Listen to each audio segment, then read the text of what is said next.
Susie. Hi, it's Sarah. This is episode 431, everyone. Welcome to the Brain Candy Podcast. Welcome. Did you know that there's like there's a whole group of people that found our podcast that is not really into the challenge, and so they listen without knowing who is whom. Oh, like who you are and who I am? Yeah. Oh, and that's great. Don't know what we look like, and so when they go to our Instagram, they make a big thing like, this is not what I thought I was going to see. And I'm like, what'd you think you were going to see? I want people to, I want to know so bad. Oh yeah, that's so fun. Because don't you wonder when you call customer service or whatever, what they all think the you time. look like? Oh, I am always pretending what they look like. Well, yeah, but don't you ever think they're doing it back? Oh, no, I'd never thought about this. That is totally... Okay, so what does that mean about me? Is that like that I'm super narcissistic, that I never once thought about how they... Or is it the opposite? No, it's the opposite. Oh, good. Whew, I love that answer. Yeah, because to me, I'm like, what do they think I look like? What are they imagining here? Yeah. What do you think they imagine? Well, I feel like I look like my voice because it's sort of high-pitched and annoying, which... No, it's light and airy. Light and airy. Yeah, you're like a little fairy. You're like I used to like Suze, people with like your body type always have like, this is gonna sound so weird, dainty fingers, hands and fingers, piano playing hands, if you will. Right, for tickling the ivories. Yeah, I got potato picking fingers over here. Oh my God. That's like what my family calls them. When your voice comes out, you think that's what people picture, these big potato pickers? Yeah, kind of. I feel like people would imagine like my voice and they'd be like, she's sturdy. Sturdy. Yeah. Stop it. Like whatever they're imagining. And I don't know what that looks like in people's heads, but that's how I imagine my voice. It's kind of like the same as my walk. Like I have a walk. It's like when I get the BDE kind of walk. Yeah. Yeah, I feel like that kind of comes across in my voice on the podcast. Well, yeah. So I feel like we kind of look like our voices. Okay. And well, yeah. So whenever people are surprised, I'm like, wait a minute. Oh, wait. What were you picturing? Susie is not the sturdy one, people. No. Not when they get us backwards, but just when they don't know what either one of us looks like. Yeah. And they say, whoa, fun. You guys look different. And I'm like, uh-oh. Right. Oh, interesting. Oh, Any I would hoodles. love to hear. I'm super, open to whatever that answer is. Yeah, because that's a weird thing how we paint a picture of how one looks like just by hearing their voice on the phone. It must be like a brain shortcut that we like to do to feel more personalized or something. I don't know. Yeah. But I bet they're all wrong. I love that. I used to get confused for my brother on the phone all the time, or him for me, so... Oh, yeah. Yeah. Family members, that's why I love musical groups that are all siblings, because their voices sound so good together. Oh my gosh. I never even thought about that or considered that ever. Yeah, man. Because there's something that makes hereditary. Sense. Yeah. Oh, that kind of gives me like thing. Warm fuzzies inside. Yeah, a brain boner. Yes, it does. Yeah. Suze, you're really lighting up. Yeah.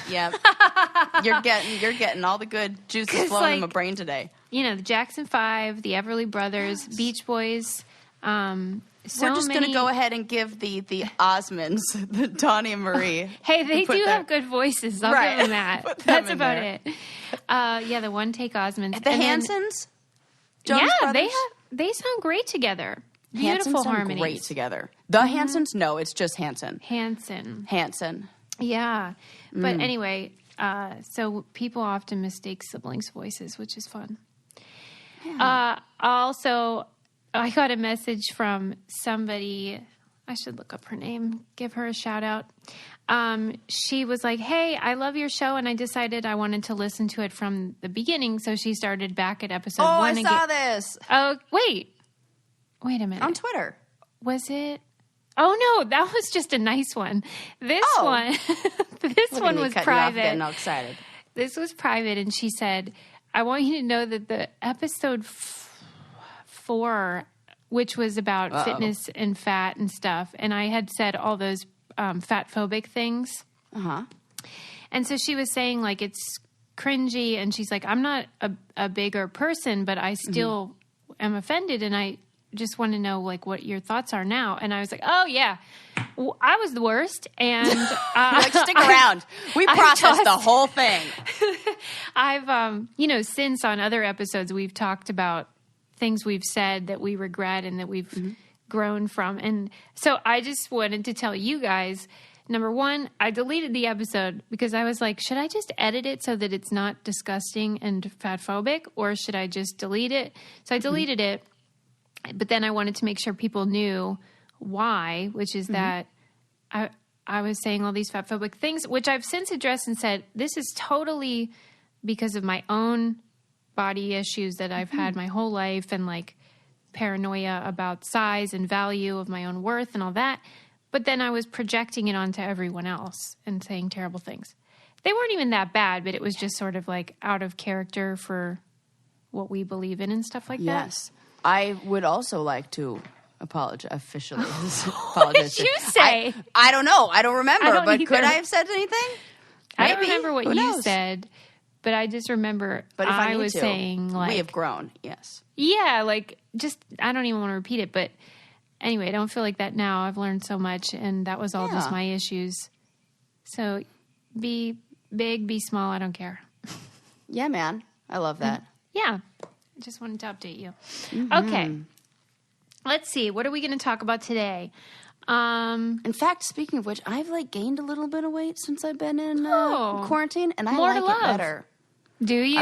Yes, I do. I like playing with I'm like playing with my like jiggling my butt all the time. Yeah. It's like my favorite hobby as I'm standing in the shower. It's kind of a weird thing to share on a podcast, but you know. Are you somebody that is a person who weighs herself, or do you just go by like how your clothes feel?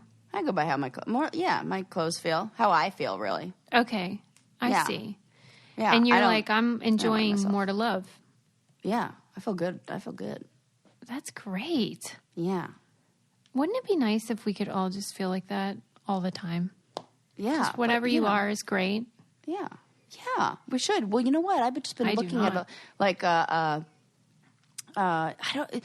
I've heard, you know, when you hear a message multiple times, like it's one of those, I don't know if you're listening for it. It's kind of like that red car thing, how, you know. So I've just been hearing the message over and over, at least like 3 to 5 times in the last maybe 2 weeks.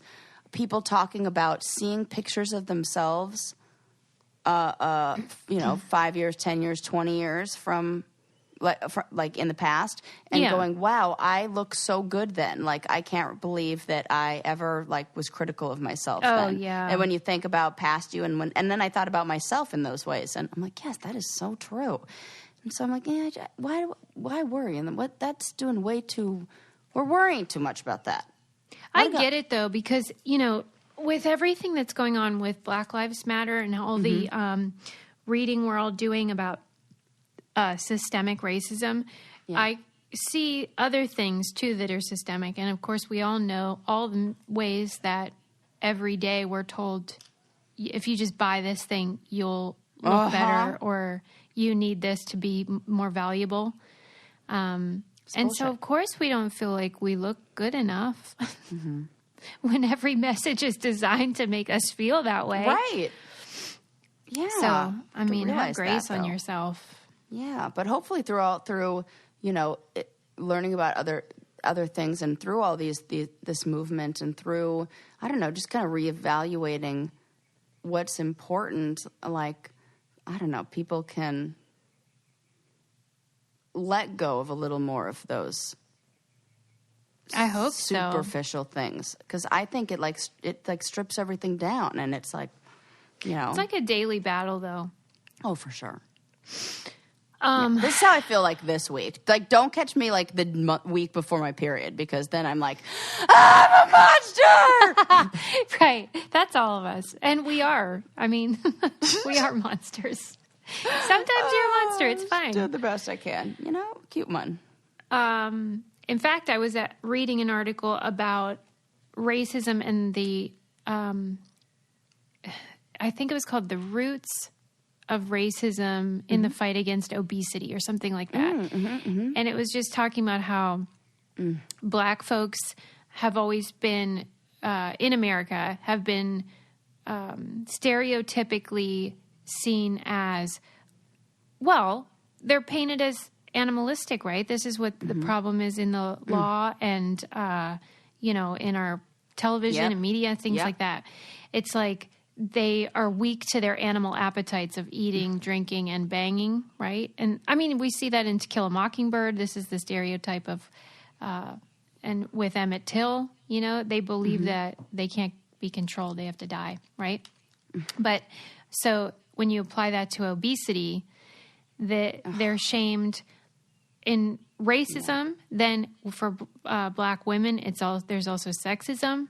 And then there's weightism. They like have everything stacked against them. Yeah. Like when you put out articles that say like,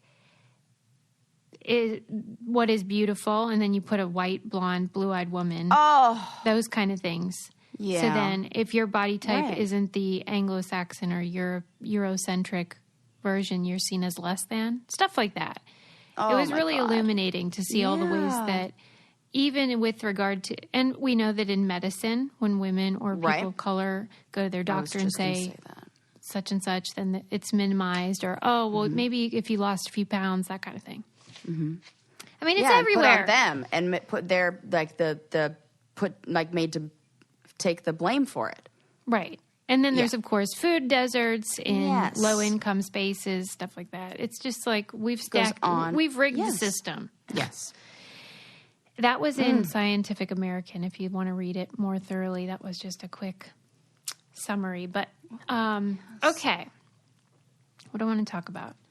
I did read Speaking of magazines, this is just like a little, not like an ad or anything, but I saw this come up. Popular Science, this summer edition, they're going all digital, and you can go to their website and download the whole thing for free. The whole magazine? Yeah. For free? Yeah. Why? Well, they're encouraging people to, go online and read it and stuff like that. So, wow, that's exciting. Right. They were like, hey, we recognize that, shit's wild out there. Here's our magazine. Shit's wild out there. They probably didn't say it like that, but that was like the gist of it. That's really cool. Is there a link or something? You just go to their website. You just go to their website. Yeah, and there was like a link. I don't know. It came up in I think I subscribed to their emails or something like that. So that's really cool. Okay, good to know. Yeah, it's just a little like. As an aside. What do you think about all the brands that are undoing their antebellum imagery and branding? Oh, it's about time. Can you believe that's a thing? No, I can't. And that's the thing that's like so gross is I can't believe that it took me so long to recognize Soup Plantation and how racist that was. I mean, it's so obvious, but it was so. What were they thinking? And then it was funny because we were at the grocery store the other day, and they were out of Bisquick, and so the only thing that was left was Aunt Jemima. So we got a box of that, and then we made the most bomb ass pancakes this weekend. They were so good. And I was like, man, I might have to keep buying boxes of this. And then just yesterday it comes out of the kitchen, when I was in the bedroom, and he goes, well, looks like we may have gotten the last box of that ever. Time to go back to the drawing board. We might be making this from scratch. Aunt Jemima. Yeah, Aunt Jemima. Yeah, yes. Which is totally, and then I was thinking about, I'm like, that's PepsiCo. Yeah. It's definitely not a black-owned business. Come on. Okay, but in that case, they've been around forever, so I can see why it just lingered. Whereas Soup Plantation, that can't be that old. That can't be. They put that in there way too late. Aunt Jemima's just like a legacy racist holdover. But thank goodness they're changing it. Yes. Yeah, I was talking with a friend the other day, and we were talking about speaking out about things like anything that you see at work or any environment you're in, and about how there could be fear around doing that, for somebody in their own field for fear of getting blacklisted. And as soon as the word came out of my mouth, I was like, and even that is riddled in racist language. And I was like, oh my God, we need to re-examine everything and, call it as we see it. Yeah, some of them I never even thought of. Like, Aunt Jemima is so obvious. Uncle Ben's so obvious. I never, shame on me. I never noticed the Land O'Lakes Native American icon or whatever. Yeah. And then Eskimo pies, I never thought about that for even 2 seconds. I don't either. The one that rebranded themselves, the California raisins. What's that about? So it was like a migrant farmer that was pictured. It was like a woman in... the lady? Yeah. With the bonnet? And so, yes. Okay. Yeah, and that was like that was changed, but it was because an artist then did an artist took that, and I even saw the exhibit, but an artist did a painting of that with like it was like a skull or like a skeleton like that, and it was there was a whole story behind it. I know none of the details right now, but that was changed, and that was like before that was probably, I don't know, maybe like 10 years ago, 15 years ago, something like that. But yeah, can you? It's just that. like, oh, and how about the freaking what is it? The Redskins who are like, yeah, we stand united with Black Lives Matter, and people are tweeting like, okay, like totally racist name team.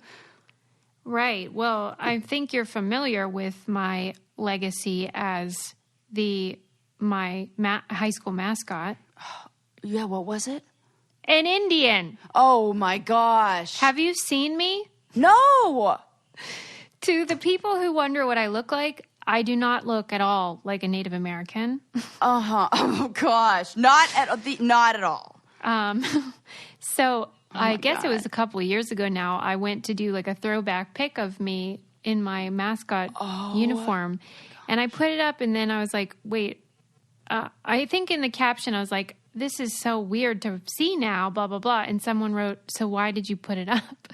And I thought, that's a fair question. So I deleted it. And then I thought, well, I got to do something about that. So Adam and I have been talking this week about how I need to work to get that changed. And what, you're at the school? Yeah. Suze, I'm so glad you're doing that. Yeah, it's in the works right now because I thought, well, number one, I mean, I'm not famous, but I'm a public figure-ish. Yes. And I was literally the mascot. Oh, and my gosh. Anybody who looks at this picture should think, well, that looks ridiculous. Yes. A blonde girl doing the how sign. Oh, my God. In my Suze. Indian tunic. Oh, my God. Like Arapaho ceremonial garb or whatever. Yes. Not okay. No, but I like sure as hell didn't know reasons. that in 1998. Right. And even now, I know people are going to be mad as soon as I start croaking about it. Well, I don't care. No, I don't care either. Yeah. But I just can't believe how, what's the word? Invested people are in something so stupid. I can't believe it either. Take down, we've talked about this for forever on here, take down all the statues. You have been saying that for forever. Even just regular ones. Why are there statues? Yeah. It's the dumbest thing ever. Except I did see a statue of a little dog that saved a little boy and lost his life to two other dogs that were attacking a little kid, and the little kid was dragged to safety, and they made a memorial statue of that dog, and that one can stay. I mean, that's fine, but why, though? Like, it's such a dumb tradition that we do. No, but that was a real cute little dog. Yeah, but only because we're used to it being a thing. What if the dog was secretly racist? I thought you were going to say, what if the dog was actually, like, stuffed and inside the statue? Oh, nope, wasn't going that direction. Oh, gosh. I have a dark mind. That's funny. Okay, any hoodles. Yeah, so good job, brands. You're about 100 years late, but that's okay. Yeah, so late. Better late than never. I mean, I kind of feel like that about, I don't like any of the performative, like I'm going to need to see some action. Yeah, I'm fine with performing, like the performative anti-racism, as long as, like, you can keep up that. Like, even if you're inside, you're racist. If you can not act like one for the rest of your life, that would be great. That'd be a great place to start. That's like a really good thing to, you know what? Yeah, there you go. You just have to, like, it. hide it for a really long time. Just fake it. Because if you're not going to deal with it, you just have to learn how to live in this society and just, like, not be a dick. Yeah. There you go. I mean, I would prefer you be converted entirely. Right. But if you can't manage that, right. I will accept you faking it forever. I mean, my mom always used to say, what does Thumper's mom always say? And we would always have to go, if you can't say something nice, don't say anything at all. So we should just apply that to, like, the whole world. That'd be great. But, like, with less of an attitude and tone like I gave when I was a child. Yes, but it's a good rule of thumb. It really is. I mean, for goodness sakes. Yep. I did read an article in the New York Times yesterday, which was lovely. It was about a woman named Marty Goddard who, I was not aware of this, but she had invented the rape kit. And it was such when you read it, you get mixed emotions because you're just so impressed with her advocacy and the work she did on behalf of rape victims. But it's enraging because not unlike so many other things, the name of rape kits is named after the cop who basically stole her whole idea and all the credit and pretended like it was his idea. What? Whoa. Yeah. Tell me this story. She worked in Chicago and she started like just going into talk to women and say like at doctor's offices and things like that and talking to doctors about rape and how can we, no one was believing women. It was always a he said, she said in 1970 especially. That was basically too bad. You probably just had sex and you regret it. And what did you wear? And did you ask for it? All kind the of thing. awful things, right? So she thought, well, if that's all we have, then we need science and we need something that can speak for the woman that they will believe. And so she got the idea to work with doctors and nurses and figure out how can we collect this evidence. Yes. And she developed the prototypes and decided what was going to be in this kit. And then in order for it to work, in order for police stations all over the United States to do it, she basically had to partner with a man so they would listen. Mm-hmm. And so somehow, I forget there was a reason, but somehow she ended up working with this one cop who was a jackass, and he did nothing and then took all the credit, and his name is on the rape kits to this day. Oh. And then she ended up becoming like an alcoholic and stuff because she was because it was so soul crushing. Oh my God. It was a real downer, but you know, I appreciate her and we honor her today. Yes, we do. Yeah. God damn. It's depressing. Yeah, that was But thank God that we have them. That was the New York Times. And like, I didn't know this. Again, like I'm learning so much and seeing how ignorant I was. You know how there's always these stories about all these rape kits are done, but they don't ever do the tests? Yeah.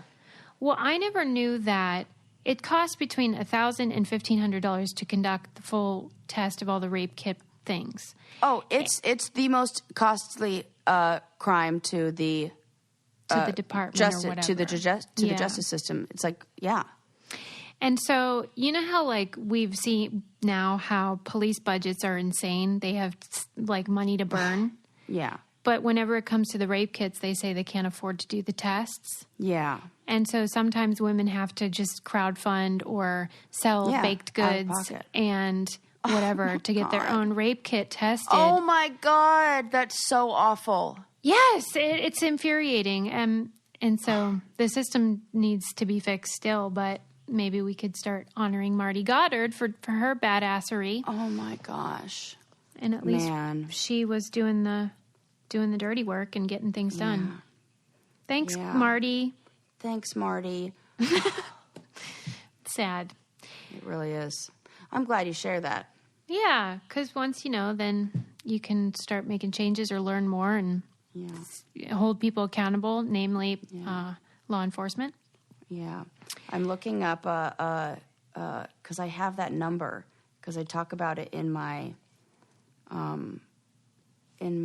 presentations and how much it costs and how expensive it is. I can't find it. But anyways, what, the rape it's kits? It's like how much it costs. Like the average person who follows through with all that, it's something between like $3,000 and $5,000. And so you wonder why nobody, like, if you wouldn't report either if it cost you $5,000, and like you can't just go in there because then you got to go through. There's a whole bunch of stuff. It's like, it's not just. It's just fucked up, man. Got to change it all. Yeah, it's not right for sure. Yeah. Anyways, in one case that I do agree with law enforcement was a thing I read the other day where police officers fined a man that they had in custody for farting. With, oh my gosh! With quote full intent, which I guess means like really forcefully. Yeah. When? This guy Where? was in custody. It wasn't even in America. Oh it was God. in Europe. Okay. And he was in custody, and he was real mad, and he decided he was going to show them how mad he was by breaking wind violently. How does one control that? Well, I guess maybe if you have to toot and then you decide to push real hard and get it to... I thought, well, hey, I'm on the side of the police officers in that case and because I do not find that funny, and it's so gross. Well, we know that, yes, I agree with you, and they should fine him, and there should be law. I don't know, like a separate unit that just goes around with special masks and investigates these rogue windbreakers. That is hilarious. Breakers of wind. I don't know. I'm actually surprised it doesn't happen more often. It's not allowed in this. It doesn't go on in this house. No. Not at all. Except, you know who is the culprit? Bo. Oh, Bo. Yeah. Just this morning, Ryan and I were petting her. And as we're petting her, like right next to the bed. And he and I look at each other and we're like, was Bo, excuse me, getting all comfortable right next to our bed? Get out of here with that. What is wrong? Why did dogs always do that? Well, I mean, people do it too, I suppose. So I think it's just like the same. It smells so much worse. Oh, it's the worst. It's got to be what they're eating. But like, yeah, it's got to be that. Bo gets a little cheese on top of our food, so I would imagine that's probably has something to do with it. Oh my God, I would stop that right away, but I know you have to do what you have to do. She protests. The woman won't eat if she doesn't have her like perfectly. You know, that was my mistake. I treated her like, ugh, I can't go back now. Well, now that I've tried Som Sleep, I can't go back now either, because this is basically a sleep drink in a can, and I don't know how they do it, and frankly, I don't care. And I need all the help I can get these days. I have so much trouble sleep. You guys know. I always talk about my edibles and all that jazz that I have to try. This is so cool because it's drug-free, so it's not habit-forming, and you wake up feeling refreshed. They're berry flavored. It tastes really good. Helps you fall asleep in as little as 30 minutes. I mean, I think a lot of people have trouble sleeping. So if you are one of those people, this is such a great option. I'm always looking for things like, please, somebody, because my wheels won't quit turning. So I need something to calm me down. And anyway. The bath alone just won't do these days. It can only do so much. Right. Right now, Som Sleep is offering our listeners 15% off their order. Head to getsom.com. That's GETSOM.com. No E. GETSOM. And use code BRAINCANDY. You get 15% off at checkout. You will love it. You can get 12 or 24 packs. There's zero sugar options. It's great. It's all natural and like magnesium and melatonin, all that good stuff. So give it a try. Okay, moving on. Gosh, even just talking about it makes me sleepy. Isn't that nice? Yes, maybe it's your voice. So relaxing. Soothing. Melatonin, magnesium. People probably know that we're not like sports people on this show so much. Right. That's just not our thing. But Right. every so often I read a sports story. In fact, I read this one and I asked my friends, I'm like, Matt, why didn't you tell me? This is the sports story I want to hear. So anytime you hear stuff like this is what I want. It's like the time you told the story about those pitchers who switched lives. Oh, yes. Right. Like that. Where are they I hiding love it. that? I want those sports stories. Yes. Basically, I want the human interest stories within sports. Exactly, especially if they're weird. And in this case, this was a Pittsburgh Pirate, let's go Bucks. In 1970, a guy named Doc Ellis pitched a no-hitter whilst high on acid.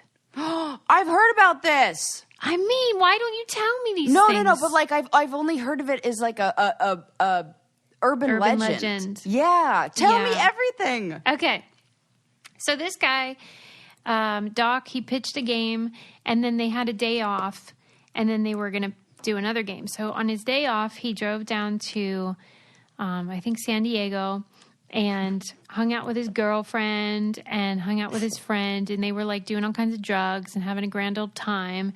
And then the next morning, which was game day, he was already hopped up on everything, and so he like mistook what day it was. No. Oh. So then he was like still in the party mode and took an acid in the morning. And then You're such a square.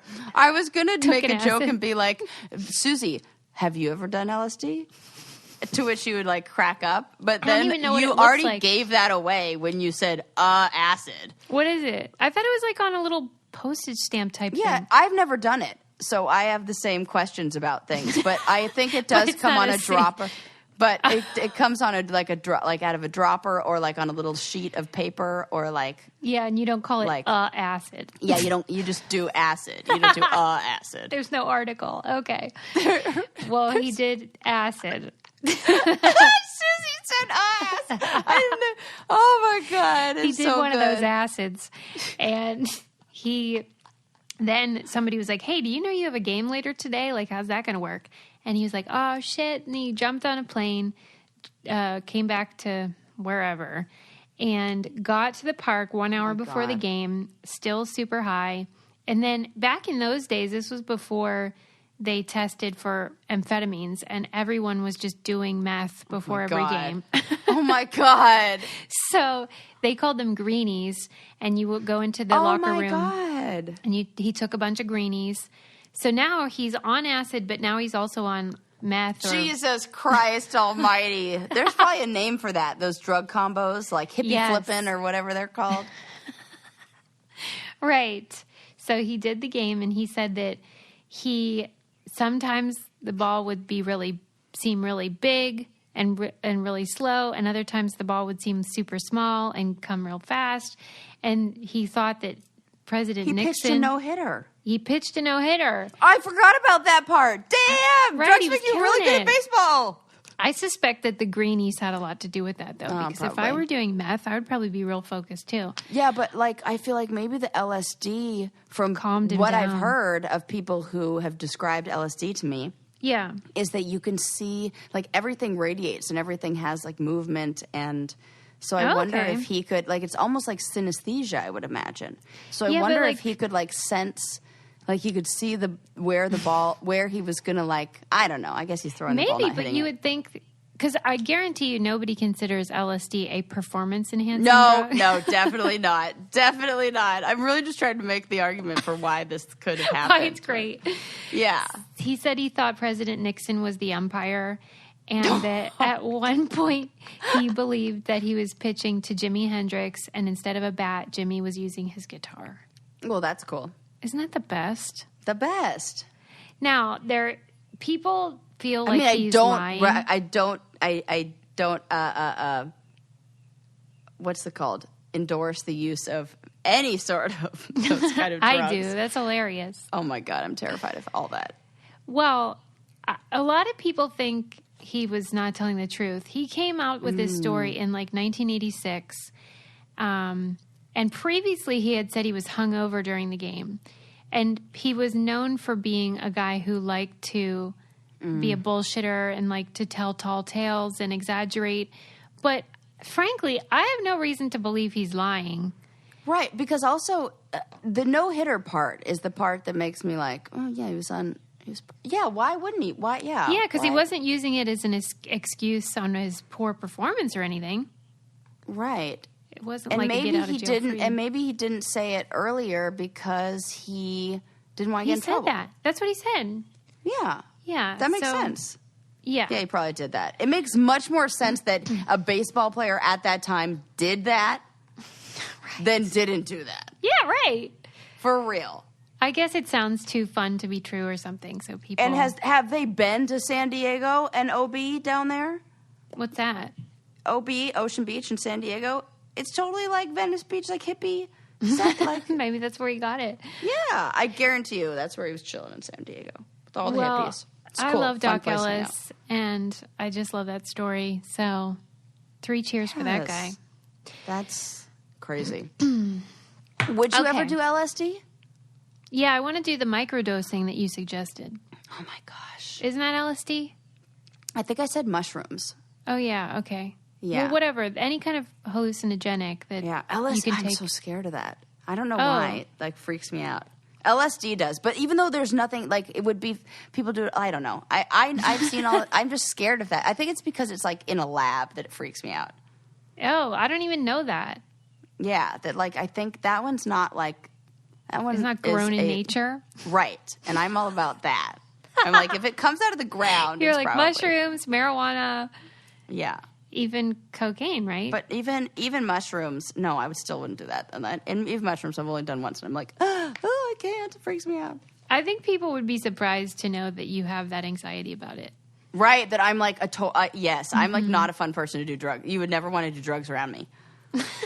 I would ruin your high because I'd be like, let me check your blood pressure. How are you doing? What are you saying? What's going on? I'd be more paranoid for the people around me doing drugs. Nope, not cool. Okay. Yeah. Well, in fact, one time people started doing drugs at a party, and I'm like the one who leaves. I'm like, I'm gonna go now, guys. Oh my god, that's so great. Yeah, and you know what's funny is like Ren found. I told you when we were cleaning out Ren's storage unit, he found his Dare shirt. Yes. And I was like, oh my god, I want it so bad, and I have it. I'm like not wearing it, ironically.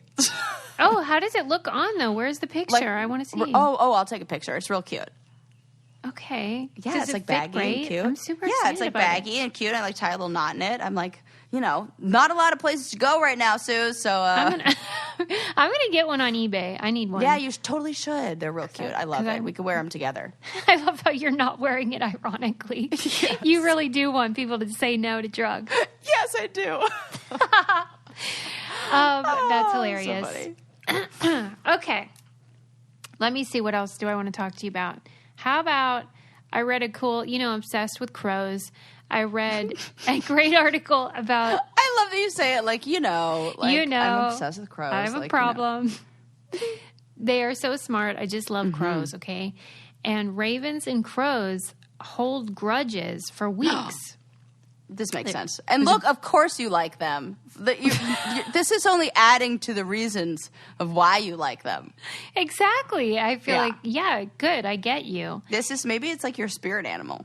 Yes. I can't say that anymore, though, because it's, what's the word? Appropriating Native American culture. Okay. I'm nixing any spirit animals. However, if there were another word for that, then that's what this is. Because Mental Floss, this is where I found the article, was telling us about a study that here's what they did. So they would give all the birds a piece of bread. And I didn't know this. I was glad to find out. They actually prefer cheese rather than bread. And so... good to know. Yeah, well, right? Who doesn't? Again, add it to the list. Exactly. I love bread and cheese, and I prefer cheese over bread. Yes. Same. Okay. So then they would offer, the experimenters would offer cheese if... It's so great that there are birds in the background right now. I know. I'm sorry. No, this is beautiful. It's amazing. I love this. You can't even, that was not edited in there, people. No, this is that's live. Natural. IRL. IRL. So if the raven would give up their bread, then the experimenter would offer them cheese. So it was about trust and reciprocity. And so every so often... you don't take this, I'll give you something better.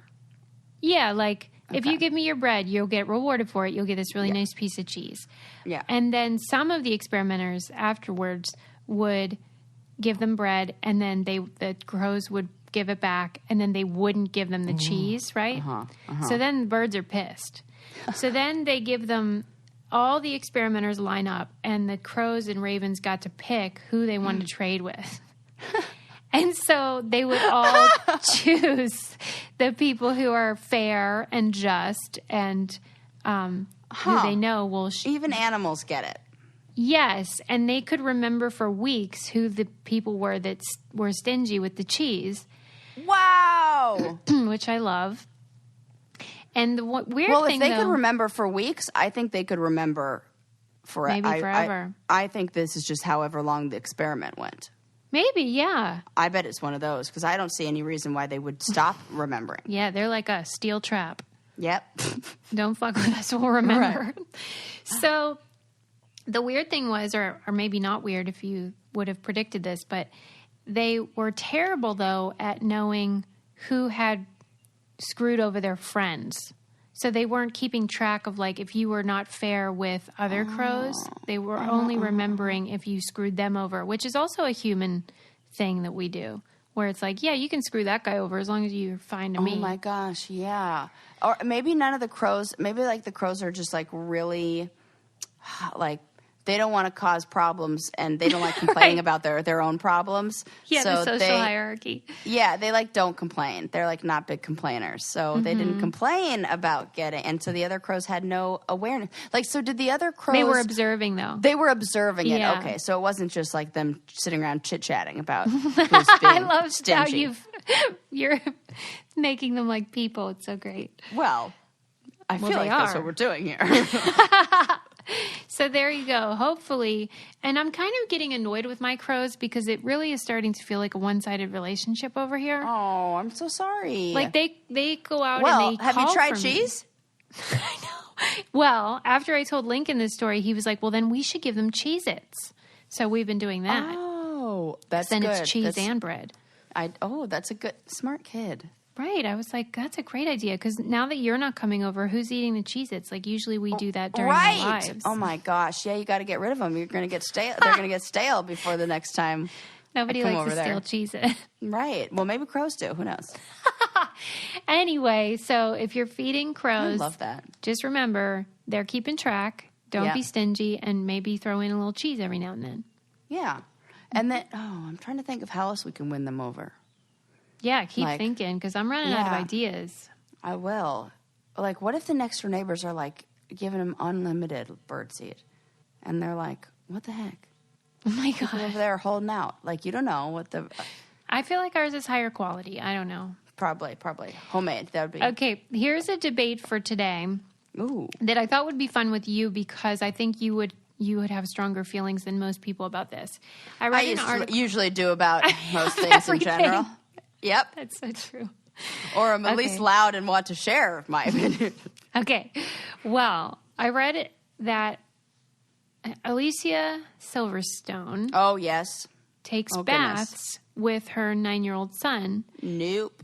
So people are worked up about it, and I wanted to know your thoughts. Oh, I think 9 years old is too old. I think when you start to... No, I think that you can't... No.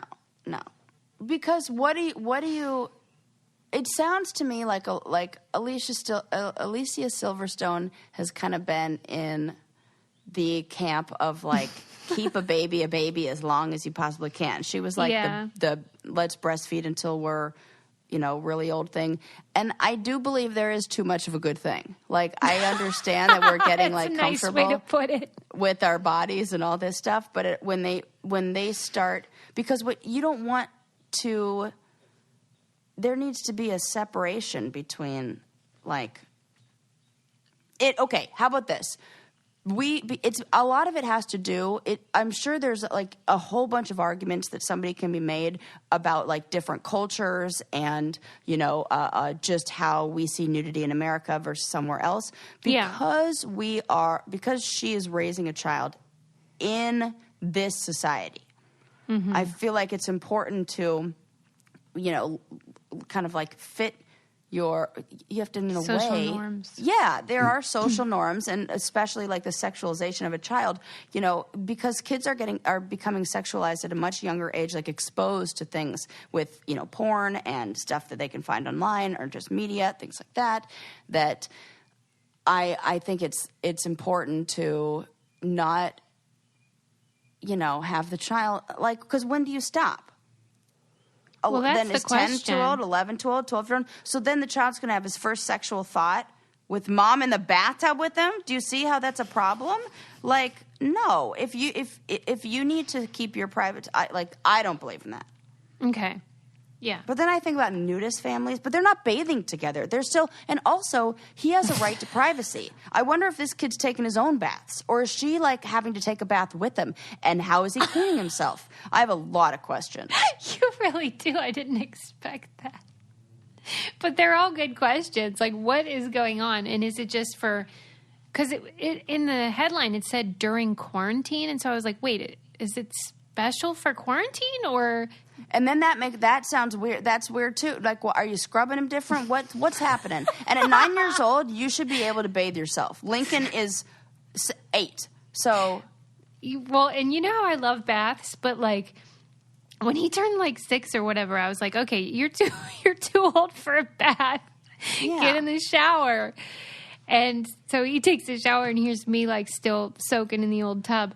But I definitely do not bathe or shower with my son, certainly. Right. But I am fine with changing in front of him and stuff like that. And so I thought, well, maybe that's no different. Because that's not a personal. What a bath is intimate. It's intimate, yeah. It's a private moment. It's time where you get privacy. Yeah. Because I feel like at a certain point he has, in his own little child way, a right to. Not tons of privacy, but at least privacy with his own body. Yeah, and for me, it's not as much about the bath, even though that is weird, as much as it is autonomy. Like, I feel like that person should develop their own sense of self apart from you as a parent. Thank you. That was the word that's what I meant with the breastfeeding and everything. Like, he needs to learn how to eat. He needs to learn how to, clean his autonomous. balls. Clean his balls. Teach him. Yeah. Because that creates a weird. It's almost a codependent type of scenario. It is. Yeah. Because she's obviously getting a lot out of it too. It's not just like for him. And that's not the point of having a child. No. What is the point? I'm still wondering. I actually don't know. I had a psychology professor ask this once, and I ended up dropping her class because I was like, because you couldn't think of an answer, right? Because she was like, there is no self like every single reason for having a child is selfish. And try to argue with me. Yeah, and I was like, it is. Well, although it is expensive. We were talking about this on the Q&A, and I was.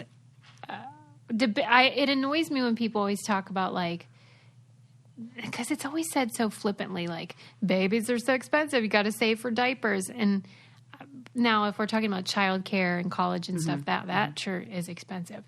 But yeah, like, that's the downside, is you do have to pay a lot of money, but otherwise, isn't it all just sort of for your own self? Yeah, right. Like, everybody brought up every single thing that we're talking everything that you're thinking right now, listeners.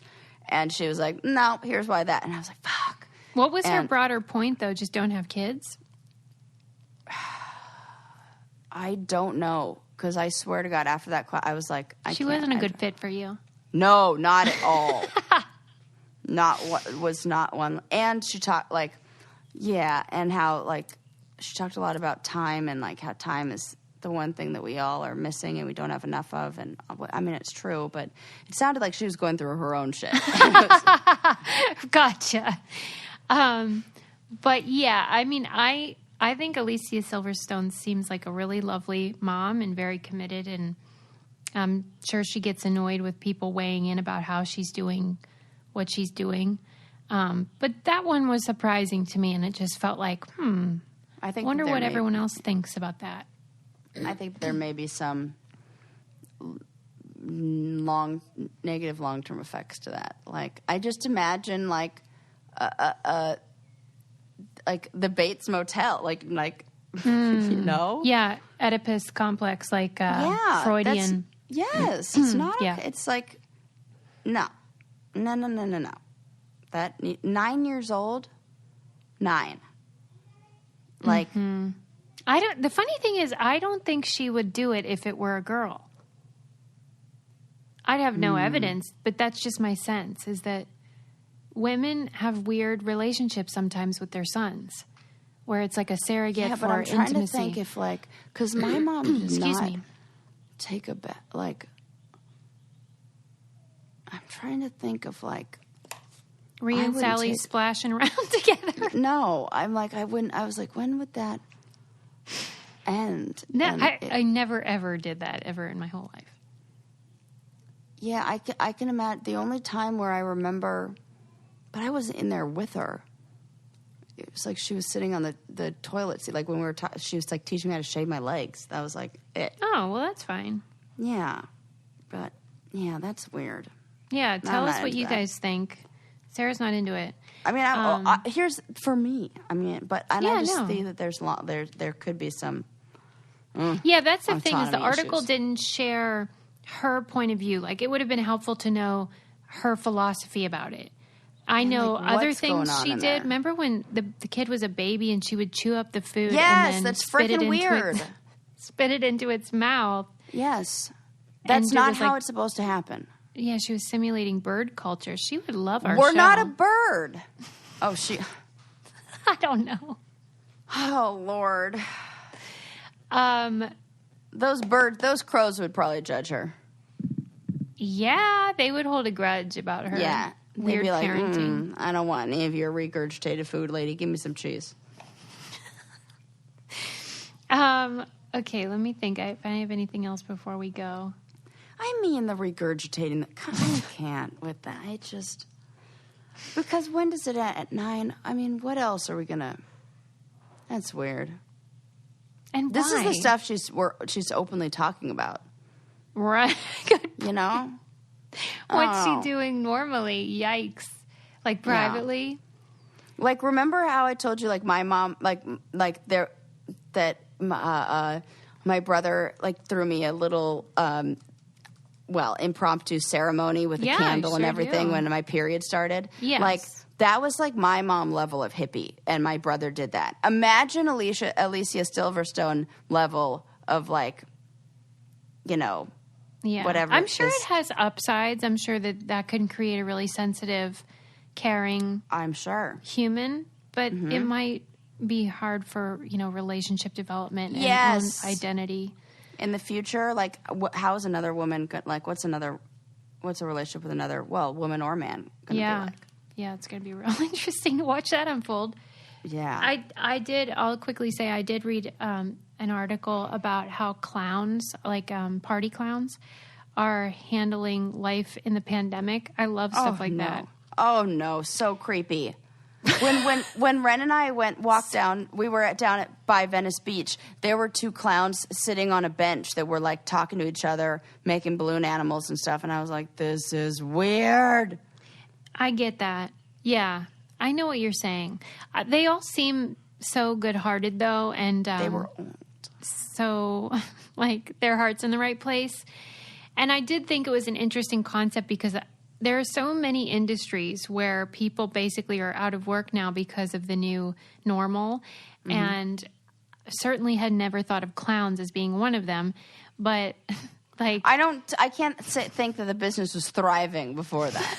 I don't know. Maybe like I kids' feel like parties. they were on the downswing. Like Elsa and Olaf were having a day at children's birthdays, but I don't know if clowns were a big pull these. Yeah, I think that is a dying art. Yes. But they now, of course, have to wear face masks, and they can't really do a lot of their act because so much of being a clown is very like in your face. Your expressions. Yeah, and I never thought of this too. Speaking of social norms, they're saying a lot of what being a clown is breaking social norms. And when you're in an era where social norms are about safety and viruses, there's it's not like cool no room. It's not cool. Yeah. So now their hands are tied, sometimes literally. And I was going to say with one of those little like with ribbons a ribbon that goes on out forever. Yeah. And then they make these balloon animals and they have to disinfect them before the kid can have it. That's not fun. Oh, no. But I was heartened because part of the article dealt with the specific genre or whatever of clowning, which is the medical clowns, and how can we just pause for a moment to say, you said clowning.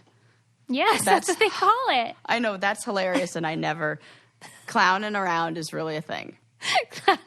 That's right. I can't. That is hilarious, clowning. So medical clowns are like Patch Adams, where they'll go into children's wards and give the kids a wonderful break and lighten up the moment, which is such a blessing. But obviously that is not happening right now. So they are Zooming with the kids, and they're just adapting, and they're doing like magic that you can do on a screen, which is fun too. Like you can do special effects. You can add a weird background and a funny joke. And I think that's really cool because that allows them to still help these kids, but not risk their safety and all of that. So that's the good part. Man. There you go. Clowns. Tough. Clowns, man. They're adapting as many of us are. Whew.